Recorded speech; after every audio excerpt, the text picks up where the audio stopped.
the bottom line here, right?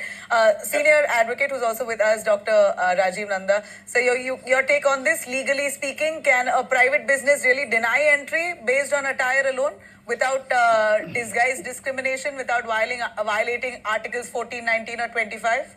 See, Article 14 guarantees you equal protection of law and equality before law. So here there is no question of equality being denied by the state authority or any state government or the central government ruling.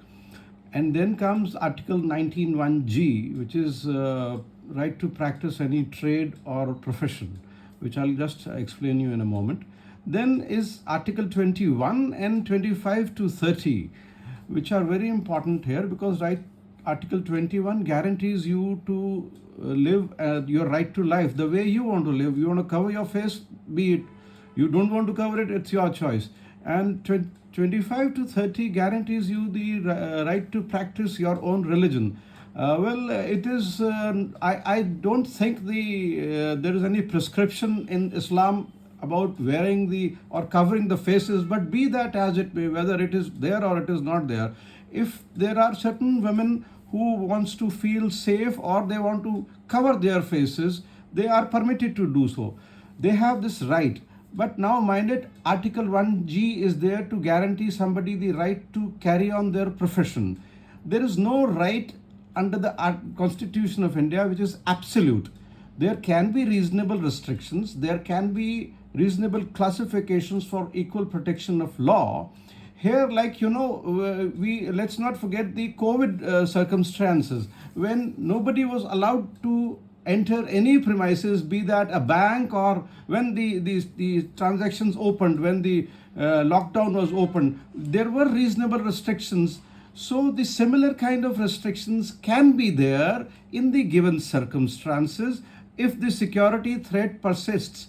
If there is a security threat, mind it, these are not state government advisories, these are private bodies and they have the right to do it.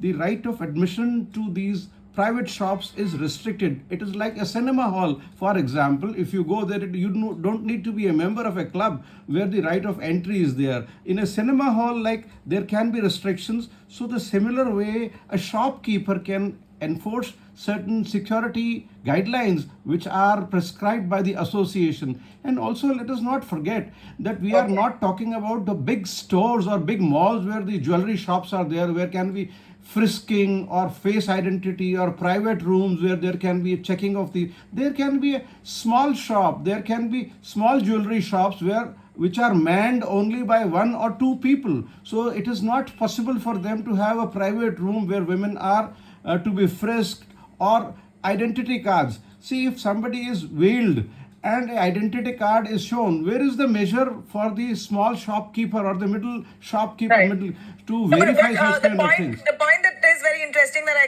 catch on here is that clubs have rules. They don't allow you with a round neck. They don't allow you with slippers. They don't allow face coverings. So clubs have rules and we abide by those rules. And but here we are upset. We are calling this religious discrimination. Mr. Bijan?